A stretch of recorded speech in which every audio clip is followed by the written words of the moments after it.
താനാളൂർ പഞ്ചായത്ത് പരിധിയിലെ മുഴുവൻ വ്യാപാര സ്ഥാപനങ്ങൾക്കും ലൈസൻസ് നൽകാനായി ലൈസൻസ് അദാലത്ത് ആരംഭിച്ചു.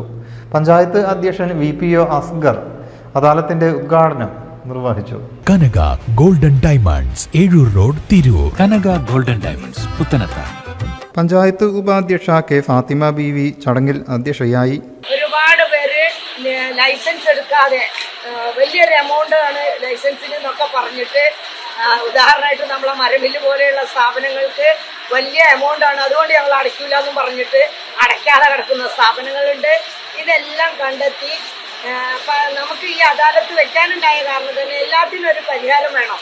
അപ്പോൾ പരമാവധി എല്ലാവരെ കൊണ്ടും ലൈസൻസ് എടുപ്പിക്കുകയും അതുപോലെ തന്നെ ലൈസൻസിൻ്റെ ഫീ ഇപ്പോൾ ഇവിടെ അദ്ദേഹം പറഞ്ഞു കഴിഞ്ഞു. നമുക്കറിയാം ഹരിത കർമ്മസേനയ്ക്ക് 100 രൂപ കൊടുക്കുന്നത് എപ്പോഴും എല്ലാവരും പറയും അത് കുറയ്ക്കണമെന്ന് ആവശ്യപ്പെടുമ്പോൾ നമുക്കറിയാം ഇത് സർക്കാരിൻ്റെ നിർദ്ദേശമാണ്, ഒന്നും ചെയ്യാൻ പഞ്ചായത്തിന് നിർവാഹമില്ല. സ്ഥിരം സമിതി അധ്യക്ഷൻ TK Nazir, assistant secretary A Padmakumar, ആസൂത്രണ ബോർഡ് ഉപാധ്യക്ഷൻ PS Sahadevan, VK Rajesh Babu, P Fazil എന്നിവർ സംസാരിച്ചു.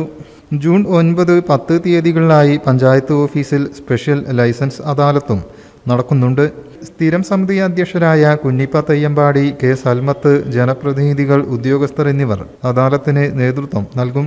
പുതിയ ലൈസൻസ് ലഭിക്കാനും പുതുക്കാൻ കാലതാമസം നേരിട്ടവർക്കും ലളിതമായ വ്യവസ്ഥയിൽ സ്ഥാപന ലൈസൻസ് പുതുക്കാനും ലൈസൻസ് അദാലത്തിലൂടെ അവസരം ലഭിക്കും. ജൂൺ 10 ശേഷം ലൈസൻസ് എടുക്കാത്ത സ്ഥാപനങ്ങൾക്കെതിരെ ശക്തമായ നിയമ നടപടികൾ സ്വീകരിക്കാനും ഭരണസമിതി ഉദ്യോഗസ്ഥർക്ക് നിർദ്ദേശം നൽകിയിട്ടുണ്ട്. News bureau, Tirur. പുത്തനത്താണിയുടെ സ്വന്തം കനകമകൽ ജ്വല്ലറി ഇനി മുതൽ കനക ഗോൾഡൻ ഡയമണ്ട്സ്. കനക ഗോൾഡൻ ഡയമണ്ട്സ്, പുത്തനത്താണി. മാറുന്ന ലോകം, മാറ്റത്തിനൊപ്പം.